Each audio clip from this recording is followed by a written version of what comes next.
So good afternoon. Today what we are going to see is all about Gibbs phase rule. So before going into the Gibbs phase rule, let us give a quick revision. What is the meaning of phase diagram? So phase diagram are graphical representation of what phases are present in a material system at various temperature, pressure and composition. So here in the last class we have seen a phase diagram of single component system. So one component system is nothing but we are studying only about water. Here they have given you a phase diagram of water.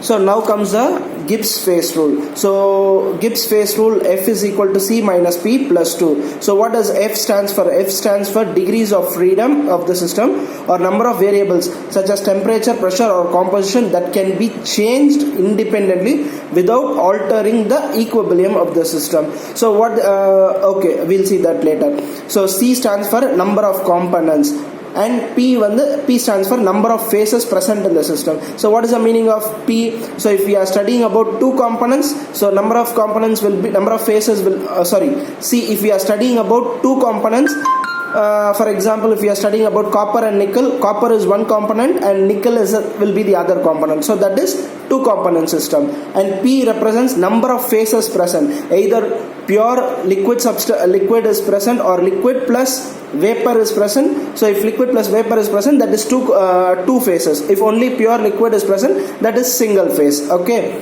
So uses of phase rule. See here they have given you the uses of phase rule. The phase rule predicts the maximum number of phases present in an alloy under equilibrium position at any point in the phase diagram. So the phase diagram will help you to find out maximum number of phases present in the alloy. So either it can be purely liquid, it can be liquid and solid, it can be liquid and vapor. Such things can be identified with the help of phase rule. And the next one, if we know the number of phases are present, if the number of phases are known, one can determine the degrees of freedom. Okay.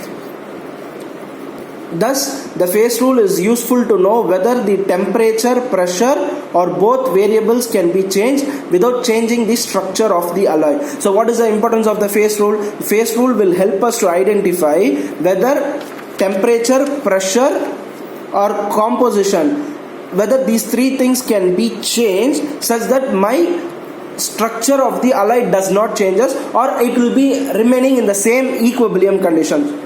See here, if you see the example, it will be very useful. So illustrations of use of phase diagram.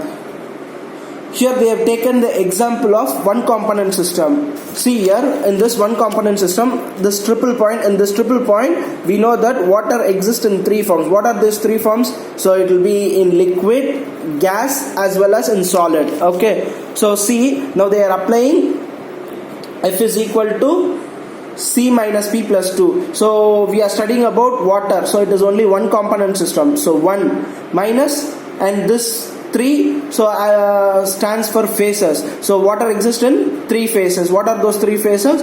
Liquid, solid and vapor. Yes. So 3 plus 2. These 2 stands for temperature and pressure. So F is equal to 0. So 0 degrees of freedom. This means that none of the variables, either temperature or pressure, cannot be changed at the triple point. Next, consider a point along this solid freezing line curve. So this curve is called as solid freezing curve line. Okay. So if you take this point, here the water will be existing in the solid form as well as in the liquid form. Okay. So here now you see F is equal to, so number of components, still we are studying about only one component. Yes. So 1 minus this 2 stands for phases. So it exists in liquid form as well as in solid form. So minus 2 plus 2. So F is equal to 1. So 1 degrees of freedom. So here they have given you the result. Either temperature or pressure can be changed independently and still maintain a system with two existing phases, with coexisting phases. Next one, they are taking along the single phase line. So here you will be having, at this point you will be having only a vapor phase. Yes. So F is equal to So still we are studying about only one component. At that particular line it will be existing only in vapor form. So minus 1 plus 2. So F is equal to 2. This means two variables, the temperature and pressure, can be varied independently, and the system will still remain in that single vapor phase. Okay, so here they have given you a modification. F is equal to C minus P plus 1. If we are studying under standard atmosphere, if we kept at constant atmosphere, then here it will be a modification. F is equal to C minus P plus 1. Okay, so this is a change in the formula if they are following at 1 atmospheric pressure. At constant 1 atmosphere.